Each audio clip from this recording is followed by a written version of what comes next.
Here are the positivity boosting strategies I use to help me cope when bad days hit. Number one is I recognize the brain has a negative bias. If you feel like you react more strongly to negative feedback, it's because you are biologically wired to do so. It is an old survival mechanism that protects us from harm, forcing us to kick into action when we're under threat. So just understand that when something bad happens, even when 5 good things happen that day too, your brain will fixate on and amplify the negative as opposed to basking in and appreciating the ample good. Now, any content creator will understand this. An inevitable part of being online is receiving criticism, no matter how good your intentions are. I've been posting content for 10 years, and the negative feedback I've received would be less than 1% of the total feedback I've had across time. But when it does happen, my brain will hone in on it more than all of the positive, and that is totally normal. It's kind of like when I speak to a mentee who gets 1 bad comment from a client, forgetting the 10 great comments she got that very same week. Now, we can't change our brain chemistry, but we can become more aware. And when we become more aware and we notice what's happening,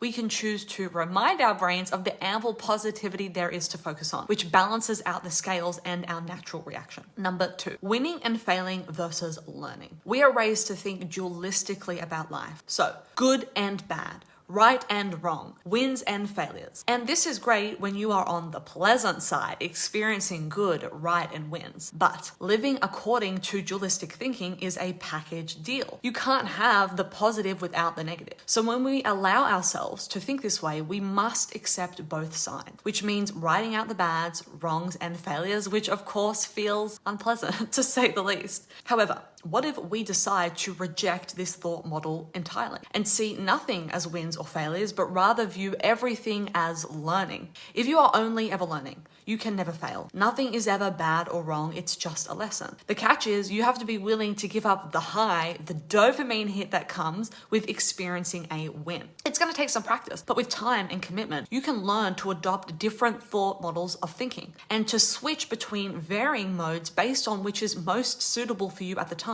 I'm not saying throw out the entire dualistic way of thinking, just learn to be able to balance it with other options. And number 3 is build a rich life. For many years, work basically consumed 90% of my life. When something is everything and goes wrong in that area, it is extremely affecting because it's all you have. And many entrepreneurs, which is what us are, go through this phase. And it's probably like a rite of passage. Everybody has to go through it. But going through it taught me how important it is to not keep my world small and to invest in and treasure building a really rich life with a variety of things that are really meaningful to me. When you have a rich, fulfilling life and something unpleasant occurs in just one area, it's not so bad because you can just direct your attention elsewhere and be grateful for all the things that are going well. And finally, a bonus one. Gratitude can be a bit of a hype concept, but it is amazing how powerful it really is. I have found when the chips are low, just running through all the things I'm grateful for has a profound effect on my mental state. Remember, life happens between our 2 ears and no one has control over that but you. So while it is important to invest in things like new practical business skills, nothing is more important than investing in developing mental and emotional tools.